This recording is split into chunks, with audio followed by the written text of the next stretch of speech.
What about now, guys? Any video or audio? Can you? Oh shit! Can you? Oh, Kyle. Yeah, Kyle Dubs. You said a late one. Let me tell you, this is the funniest shit. All right, so I'm all red faced, man. I've been just dying laughing. We we're doing some different things tonight, right? So um, when you see our stream, you're gonna see um, you're gonna see the different set tonight. And so I was like, well, hell, we'll see a different set on mine too. So I'm gonna take them into my into my bedroom. Well, we started messing with my laptop and trying to set everything up, and we ran some. We were having some issues, so we ran some speed tests, and my laptop, wirelessly in my bedroom, wasn't getting enough. It was the speeds were way too slow. So we said, okay, the time's running out. Let's do it with your phone. All right, so we're trying to set everything up on the phone and get everything right. And I mean, my phone it keeps falling over, and um, we're just having so many issues. That's why I had to schedule this thing 3 times tonight. So anyway, Chris has my phone and he's messing with it, and he's not wearing his hat. And next thing you know, the thing says "smile for a thumbnail." I've got a piece of pizza in my mouth, and he's like, he doesn't have his hat on, and oh my god! So he's spinning it, and I'm trying to run from the camera myself, and I don't know if anybody saw that first thumbnail that had me diving out of the way. Please tell me nobody saw that. Oh my god, that was so funny. We were both jumping. We weren't ready. He'd never done one from his phone. Uh, yes, that you're right about that, Mike. Oh, we got it's all baseball memorabilia on this side. I have boxing and UFC um, and football stuff around the room. I would give you a tour, but I'm not touching a damn thing tonight. Um, but yeah, as you know, I am a big sports fan, and so yeah, I have some pretty cool. Yeah, that Mama QB, where have you been? Oh my God, I haven't seen your name pop up in so long. I've been wondering about you. Yes, that's Nolan Ryan. That is my favorite pitcher of all time, and that is that. He played with the Angels until 79. Yeah.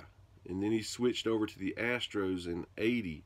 So I'm guessing that picture right there is about 76, and it is a legit poster from then. I have yet to see another poster like that. And I've looked all over eBay and everywhere for that very poster, that size, that picture, and it says Major League Strikeout King Nolan Ryan on it. It's really cool. But um, I remember thinking of names for my kids, and I think I told you before I was thinking about naming my kid Nolan Ryan Wright at one time, but that was back when I was a huge sports nut. But this is my bedroom, and oh yeah, you can see on the other side there's a little Nolan Ryan autograph over there. Maybe one day when I get it straightened up a little bit more, and I'll give you guys a tour. Um, Earl, Mike Bushnell says Earl. I could show you my Earl. Well, I can show you my little Eric Dickerson. He's one of my faves. And I have an Earl Campbell like this too. So I don't know if you were talking about Earl Campbell, Mike, but that's what it made me think of.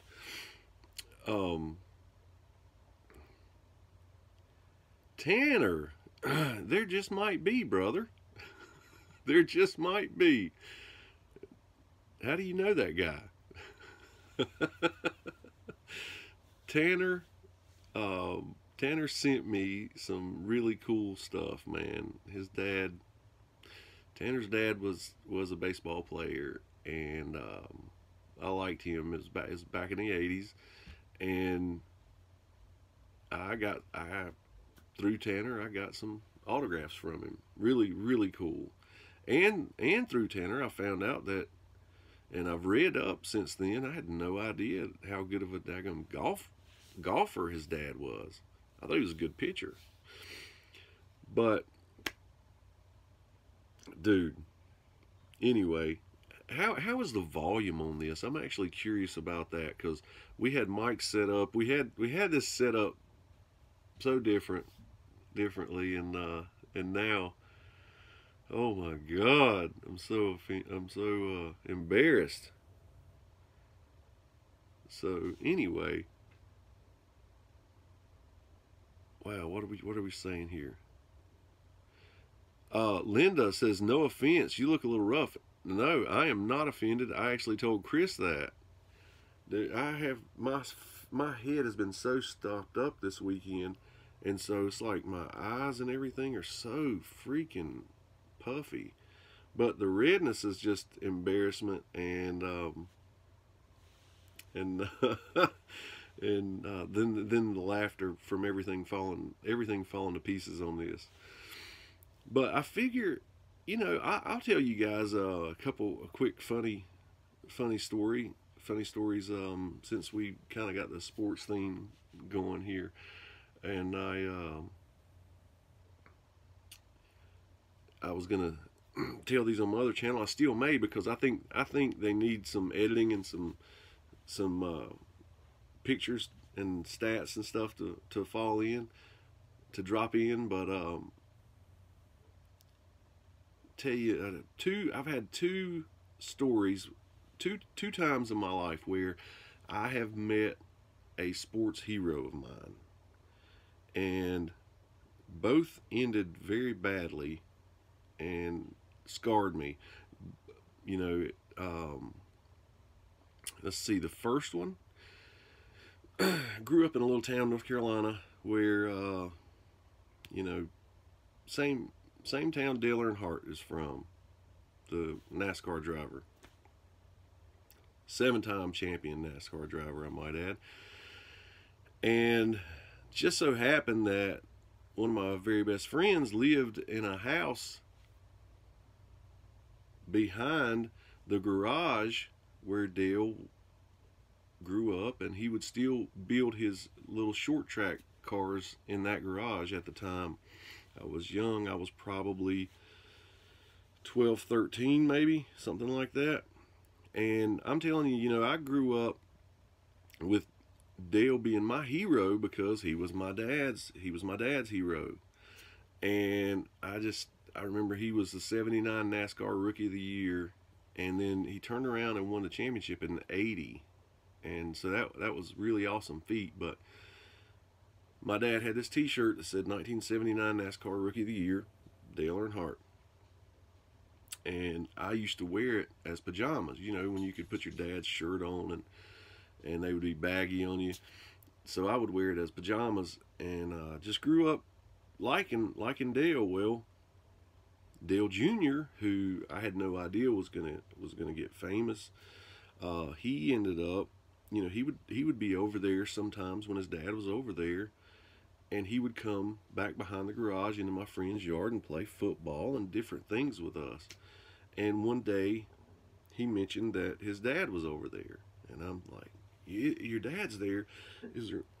Excuse me, I said, is there any way that I can meet him just for a second, just say I've met him? And he's like, yeah, come on. And Dale Jr.'s few years younger than I am. So we go around to the garage, and I see him as I'm walking up. I see him, and I am just starstruck. And I walk up to him, and there's Dale Jr. He's a little shorter than I am at the time, and I'm like looking up at him. Mr. Earnhardt, you're my favorite driver. I've always been a fan of yours. It's so nice to meet you. And he's like, yeah, nice to meet you too, buddy. Dale Jr., get your ass back over here. I told you not to be playing with them damn kids. I was crushed. I didn't know why he didn't want him playing with us. But sure enough, he had a fan belt in his hand, some kind of belt, and his hands were dirty. And because Dale, he was one of the drivers that would actually work on their own car. And so he shook my hand with that greasy hand, and then just demolished me right afterwards. It was like, man, my idol just said he didn't want his son playing with us damn kids, and we weren't bad kids at all. So, real quickly, I'll tell you another one where I met a sports idol of mine, and then it didn't turn out too well. I'm a big UFC fan. Been watching UFC, been a fan of UFC from the beginning, and the third UFC happened in Charlotte, North Carolina, close to my house. I missed it. I was working at the time. I was out of town. Well, they came back with the fifth one, and I was like, I'm not missing this. So I am. But me and my buddy, we bought $100 tickets, and that was a lot of money for us. And it was 1994 or 5, early 95, I think. Yeah, the UFC 1 was in October of 93, so UFC 5, it was about 95. And the night before the event, they were having a ring card girl, because they used to have girls walking around holding up signs that had the actual martial art that one of the combatants was a practitioner or a master of, right? So you would see one walking around that said jiu-jitsu, and one walking around that said kung fu. And so they were having a competition for the girls, the scantily clad girls, to walk around carrying those cards. And me and my buddy went to that. It was at a bar in Charlotte, and we're in there, and I met some fighters. We met Jorge and Gracie. And this might be boring some of you guys to death, but I met a guy named Guy Mesger, who was a champion. Oleg Taktarov, he won UFC 6. He lost in UFC 5, the one I watched. But I got my picture with him and everything. But I'm standing there, and across the room, I see Jim Brown, the football player, walk in. And this is kind of a country western type bar. And in walks this big black dude in a denim jacket. Jim Brown used to do like color commentary for the early UFCs. He did it for quite a few of them. And I look, and I'm like, oh my God, there's Jim Brown. And I walk across. He makes it, all the way across this bar, and nobody recognized him. I mean, like, really, quite possibly the best football player of all time is in this bar, and he's not surrounded by people. So I go over there to him, and I'm like, right in his face, Mr. Brown, same scenario. It's such a pleasure to meet you. And I'm telling you, he was a monster of a man to be a running back. I mean, I was so amazed at how big he was and how broad and wide his shoulders were. Real strong handshake. And he was like, I was like, oh man, I'm a super fan of yours. Best football player of all time, in my opinion. And I said, would you mind if I got a picture with you? Now mind you, nobody else had even acknowledged the man. So I'm sure by this time he's tired of it, he's used to it. So he's like, yeah, man. I said, can I get a picture? Like, yeah, my man, later, later. And he's looking over my shoulder. He never hardly made eye contact with me at all. But I'm still starstruck. So I go back and I tell my buddy, I'm like, man, that was so cool. I can't believe I just met him. And he comes and he sits down at a table, 2 tables in front of me. And the waitress comes over, and me and my buddy are at our table, and she's like, what would you gentlemen like to drink? I probably got my White Russian. Don't remember what my buddy got. And I said, and I'll buy that man whatever he's drinking. And she looked and she said, that black man? I said, yeah, that black man. I said, you don't know who that is? She said, no. I said, he's the best football player of all time. You know, running back, Cleveland Browns, just unbelievable. Never missed a game. Retired as the MVP. You know, all this shit I know about him. And she's like, okay. And she goes over there to his table, and what do I see? Oh, she's got him signing napkins and shit. You know, didn't even know who he was. Talking about that black man. And so I see him doing autographs, and I'm like, damn, man, I might be able to get a Jim Brown autograph. I don't know.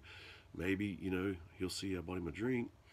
So the lady comes back, gives us our drinks, goes to his table, drops off the drinks, hands him his. He got a screwdriver, by the way, vodka and orange juice, and he did this. Like, if I'm him, he didn't even turn around and acknowledge me. He was just like, over his shoulder. Now that, again, that was good enough for me. I'm just waiting. I'm like buttering him up just so I can get this picture.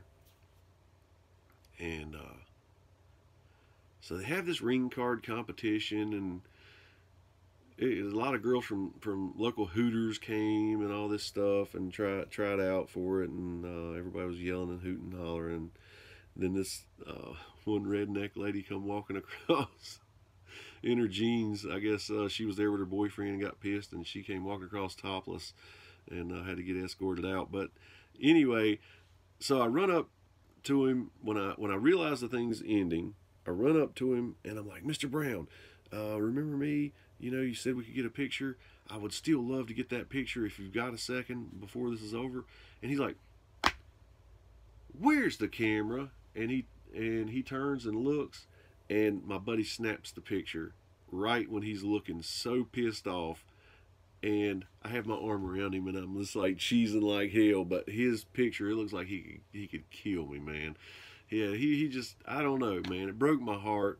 It really did. I was so excited to meet him. I think the Dale Earnhardt one broke my heart worse because I was younger, and the Jim Brown one was just a big letdown because I thought he would appreciate he would appreciate the fact that I was the only one who acknowledged him and who knew who he was in the whole place. But he could give a damn. He could care less. He had other things to do. He actually was there working, I guess, and I was probably just bothering him. But the waitress got the autograph, and I got and paid for a $7 screwdriver or whatever it was, in 1995. But so those are my two funny stories, and let's see here. What do you guys want to talk about? I got a few more minutes. This wasn't as totally.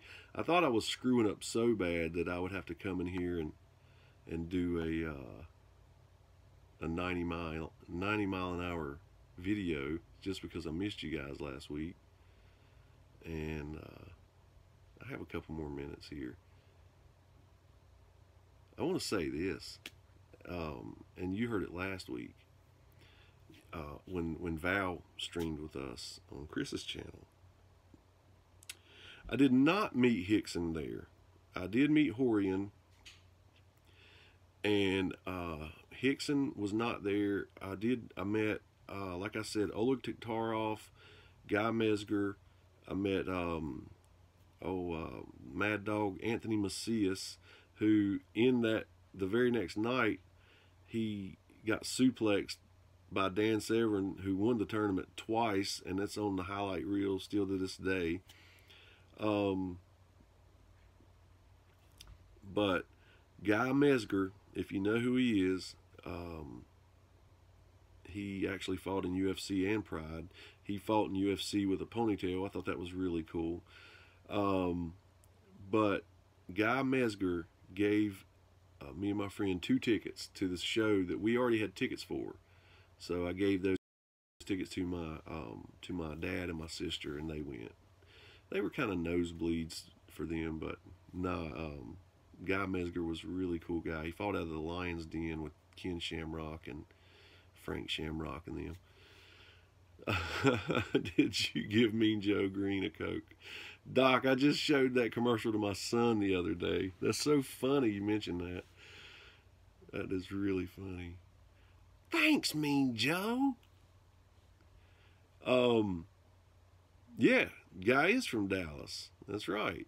He was a kickboxing champion before he got in the UFC. One day I'll show you guys the pictures I took with those guys. Yeah, Tito and Guy, they had a little war, but Guy did, he got lucky in that fight when it was Tito's first UFC, and it looked like he choked Guy out, got Guy to submit, I think with a guillotine, but the ref let it keep going. I remember that. But otherwise, he whipped Tito's ass. Tito was a tough little guy, though, when he first came on. Kyle Dub says, who is your favorite MMA fighter? Okay. Well, of all time, it would probably be Don Fry. And I'd say that because I think if you're being honest, in the beginning of the UFC, nobody had the total package like he did, except for Marco Ruas, the king of the streets in Brazil. Which Marco Ruas does not get enough credit. He ended up winning, I think, UFC 7, and he fought in the Ultimate. But for me, I just think at that time, total package, they were amazing. And Don Fry is a true, legit, just straight up badass guy who. By the time he got to Pride and roided up and everything, I didn't, it started bothering me. But seeing him come out after 9/11, and he came out in Pride with the American flag draped over him, that was really cool. Let's see here. Tanner, I did watch that. No Moschenko, he said he changed his name to. I could not believe how that fight ended. I could not believe that. But I am totally convinced now. They're saying Lomachenko should be pound for pound. Yeah, I don't know anybody. I can't think of anybody. Fedor would kill anybody anyone in his prime. I won't argue that, Mike. I won't argue that. I gave away a good piece of Fedor art that I had to one of my daughter's boyfriends who claimed to be a big MMA fan and claimed that Fedor was his favorite fighter, and so I give him this framed thing for Christmas, and saw him later, and he doesn't know where it's at. They moved, and so I lost the cool Fedor piece I had. Fedor, yeah. And what I liked about Fedor, as he said, somebody said I could pass for Tank. Doc says I could pass for Tank Abbott's brother. Let me tell you, man, I love Tank. I love Tank Abbott. Back in the day, he's one of those guys that had he taken the sport seriously, he could have gone a lot farther. But that was part of part of his shtick. He wanted to show that you could literally not train, and they said it multiple times. You could come off a bar stool, go into the octagon, and whip all these guys who talk about training 7 days a week, and plaster them. And Tank did. If the fight got long, he would get tanked out. But for the first so many minutes, I mean, he was tough as they got, man. Oh, but my favorite, just to finish on the who's my favorite MMA fighter. If we're talking about currently,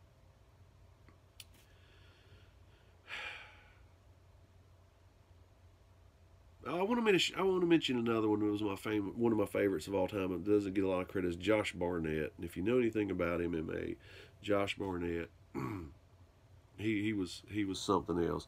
He didn't have the physique that you would think that a really good heavyweight would have, but he was amazing.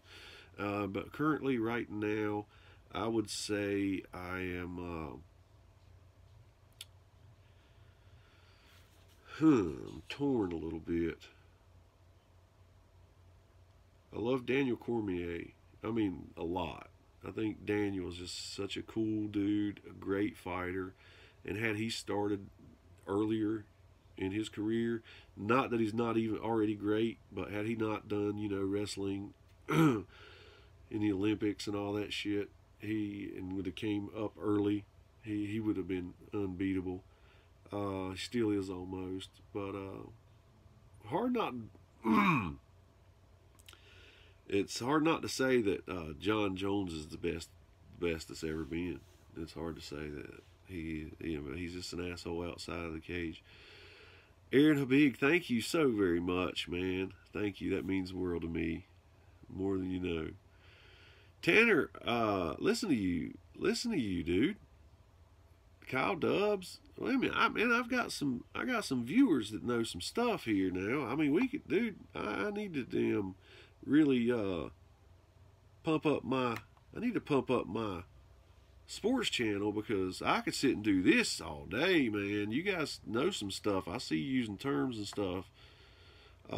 Yeah, listen. I have somewhere in storage. I've moved. I have an application for UFC 1, like legitimately an application that came out of a magazine, where you fill it out, send it in. Art Davies from back in the day, and Jorge and Gracie, they would review them. They would contact you. My buddy was like, sign up. But hell no. I was like 19, 20 years old. But a buddy of mine ended up.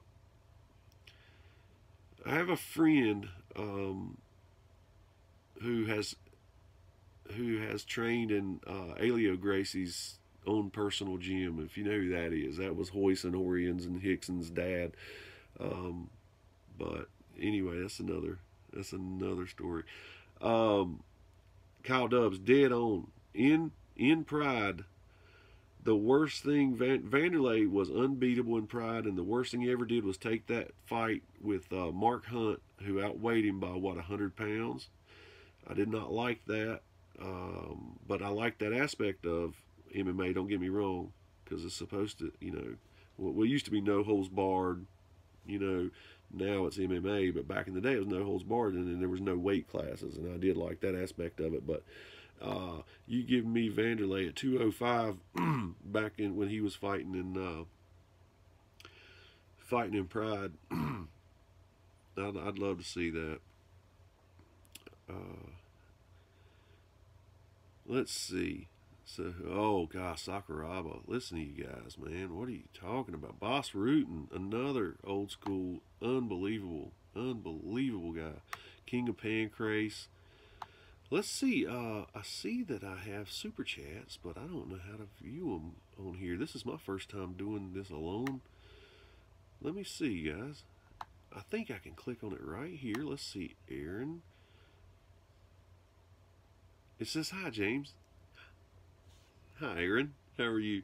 Thank you so much for that. And let's see. Oh, Carol Brown. Best UFC fight I ever saw was in New Orleans. Sir Tie-Dye. Have you ever been to a live UFC fight. Yes, like I was saying, I was at UFC number 5 in Charlotte, North Carolina. That that tournament, Dan the Beast Severn won.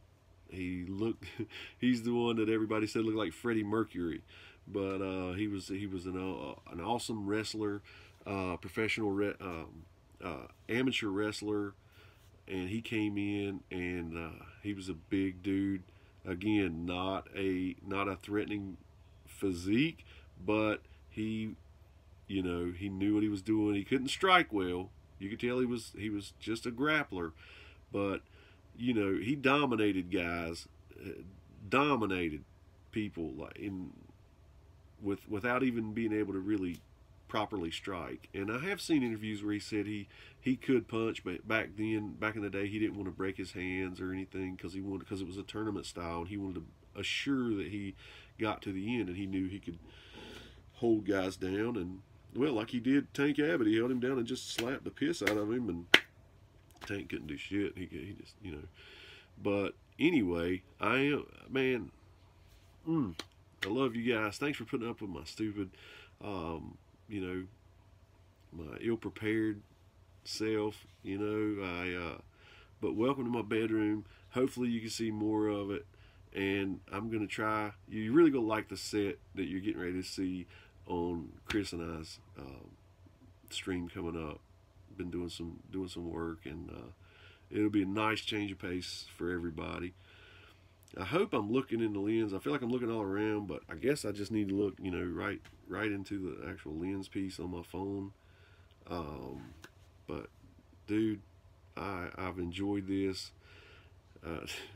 Just if you missed it, I wish you would have seen me and Chris trying to set this up, and him not having his hat on and afraid we were gonna go live or take my thumbnail with the phone, because started counting down and we're both diving out of the way of my phone, and dude, it was so funny. He's diving, covering his head, and I'm diving, trying to get the pizza out of my mouth. But thanks for hanging out with me again tonight.